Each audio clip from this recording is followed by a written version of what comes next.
ಸ್ನೇಹಿತರೆ ಎಲ್ರಿಗೂ ನಮಸ್ಕಾರ. ಇವತ್ತಿನ ಈ ಒಂದು ಪ್ರೊಫೈಲ್ನ ಹೆಸರು ಅನಿತಾ ಅಂತ ಹೇಳ್ಬಿಟ್ಟು ಸ್ನೇಹಿತರೆ, ಈ ಒಂದು ಪ್ರೊಫೈಲ್ನ ವಿವರ ಈ ರೀತಿಯಾಗಿದೆ ನೋಡ್ಬೋದು. ನೋಡಿ, ಅನಿತಾ ಅಂತ ಹೇಳ್ಬಿಟ್ಟು ಡಿಪ್ಲೊಮಾ ಕಂಪ್ಲೀಟ್ ಆಗಿದೆ. ಅವ್ರದ್ದು ಹುಟ್ಟಿದ ಊರು ಕೋಣನಕುಂಟೆ ಅಂತ ಹೇಳ್ಬಿಟ್ಟು ಹಳ್ಳಿ.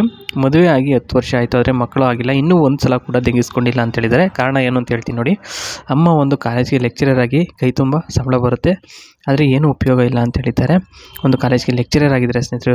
ಇವ್ರ ತಾಯಿ ಬಂದ್ಬಿಟ್ಟು ಒಂದು ಒಳ್ಳೆ ಸಂಬಳ ಬರುತ್ತೆ ಕೈ ತುಂಬ, ಆದ್ರೂ ಕೂಡ ಇವ್ರು ಯಾಕೆ ಮಾಡಿಸ್ಕೊತಾ ಇಲ್ಲ ಅಂತ ನಾನು ಹೇಳ್ತಾ ಹೋಗ್ತೀನಿ. ನೋಡಿ, ಗಂಡನ ಉದ್ಯೋಗ ಬಂದ್ಬಿಟ್ಟು ಲಾರಿ ಡ್ರೈವರ್ ಆಗಿರ್ತಾರೆ. ಕೆಲಸಕ್ಕೆ ಅಂತ ಊರಿಗೆ ಹೋದರೆ ಇನ್ನು ಬರೋದ ವರ್ಷಕ್ಕೆ ಒಂದು ಸಲ ಮಾತ್ರನೇ.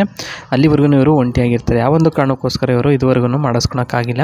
ಆದರೆ ಚೂಲಿಲ್ಲ ಅಂತಲ್ಲ, ಸಿಕ್ಕಾಪಟ್ಟೆ ಚೂಲಿದೆ ಇವ್ರಿಗೆ, ಆದ್ರೂ ಕೂಡ ಮಾಡಿಸ್ಕೊಳೋದಕ್ಕೆ ಇವ್ರಿಗೆ ಆಗ್ತಾಯಿಲ್ಲ ಅಷ್ಟೇ. ಅಂದರೆ ಪರಿಸ್ಥಿತಿ ಆ ರೀತಿ ಇದೆ ಇವ್ರದ್ದು. ಅಮ್ಮ ಯಾವುದೋ ಬಿಸ್ನೆಸ್ ಮಾಡ್ತೀನಿ ಅಂತ ಹೋಗಿ ಕೈ ತುಂಬ ಸಾಲ ಮಾಡಿಕೊಂಡ್ರು. ಇದುವರೆಗೂ ಕೂಡ ತೀರಿಸಲು ಆಗಿಲ್ಲ ಅವರಿಗೆ. ಆ ಒಂದು ಕಾರಣಕ್ಕೋಸ್ಕರ ಅದೊಂದು ಚಿಂತೆ ಆಗಿದೆ ಅಮ್ಮನಿಗೆ ಅಂತ ಹೇಳಿದ್ದಾರೆ. ಇನ್ನು ಎರಡನೇದು ಬಂದ್ಬಿಟ್ಟು ತಮ್ಮ ಸ್ವಲ್ಪನೂ ಕೂಡ ದುಡಿದು ಮನೆಗೆ ಕೊಡಲ್ಲ.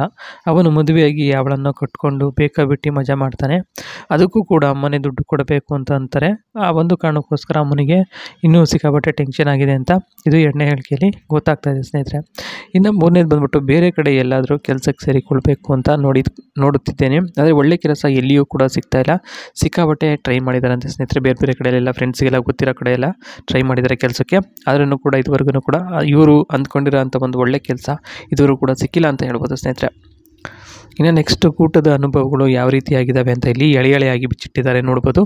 ಮೊದಲನೇದು ಡಿಪ್ಲೊಮಾ ಓದುವಾಗ ಲೆಕ್ಚರರ್ದು 6 ಇಂಚು ಗೂಟದ ಅನುಭವ ಆಗಿತ್ತು. ಮೊದಲ ಸಲ ನಂದು ಸಾಮಾನಿನ ಸೀಲ್ ಓಪನ್ ಆಗಿದ್ದೆ. ಅವತ್ತು ತುಂಬ ನೋವು ಆಗಿತ್ತು, ಆದರೆ ಆಮೇಲೆ ಸ್ವರ್ಗ ಸಿಕ್ತು ಅಂಥದ್ದು ಇಲ್ಲಿ ಹೇಳ್ಕೊಂಡಿದ್ದಾರೆ ಸ್ನೇಹಿತರೆ. ಮೊದಲನೇದಾಗಿ ಲೆಕ್ಚರರೇ ಓಪನ್ ಮಾಡಿಬಿಟ್ಟು ಅವನಿಗೆ ಬುದ್ಧಿ ಪೂಜೆನ. ಇನ್ನು ಎರಡನೇದು ಬಂದ್ಬಿಟ್ಟು ಅದಾದ ನಂತರ ಸುಮಾರು ಊಟಗಳು ನೋಡಿದ್ದೀನಿ, ಆದರೆ ಸಖತ್ತು ಖುಷಿಯಾಗಿ ಮಾಡಿದ್ದು ಅಂದರೆ ಅದು ನಮ್ಮ ಚಿಕ್ಕಪ್ಪನ ಮಗ ಕುದುರೆ ಥರ ಎಗ್ರಿ ಮಾಡಿದ್ದಾನಂತೆ ಸ್ನೇಹಿತರೆ.